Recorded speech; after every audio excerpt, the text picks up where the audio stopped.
Hello guys, gagawa tayo ngayon ng maruya pang merienda. Ayan na, ano na yung saging. Hiwa-hiwa na. Tapos yan yung harina.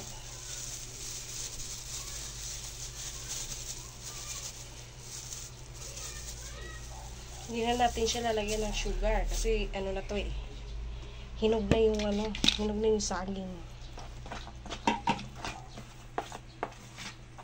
Haluin ng maigi yung harina hanggang sa ano siya, lumapot.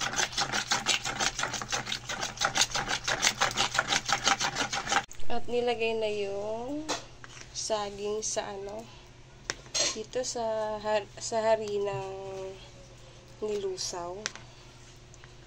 Piprito na lang yan maya-maya.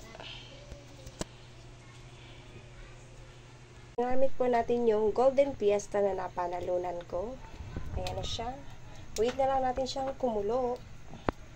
Tsaka ilagay yung saging. At ilalagay na po natin yung saging. Sa init na. Ayan. Tatlo lang piraso para madaming magawan. Maraming kakain.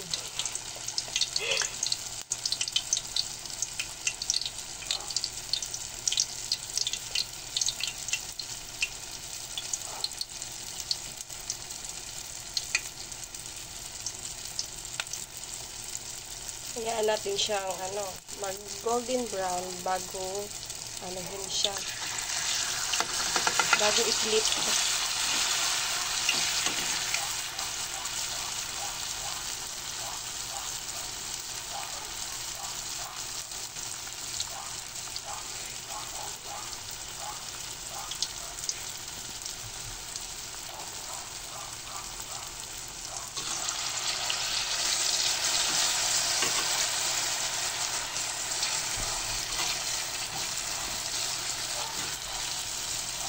Ano nga po, kaya na natin. Binaliktad na kasi medyo na yung kabila, golden brown na. Ayan.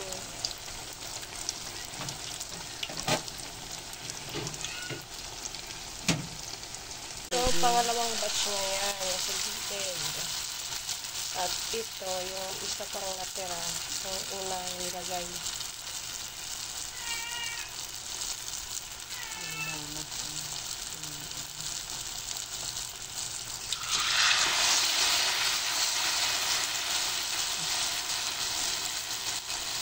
At ayan na nga guys, luto ng ating maruya.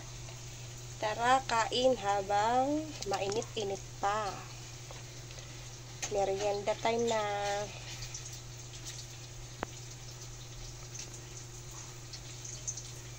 At ayan na po, maruya at syempre ang kape. Hindi mawawala yung kape. At yung isa naman, tsaa. Yan, kain na ng merienda.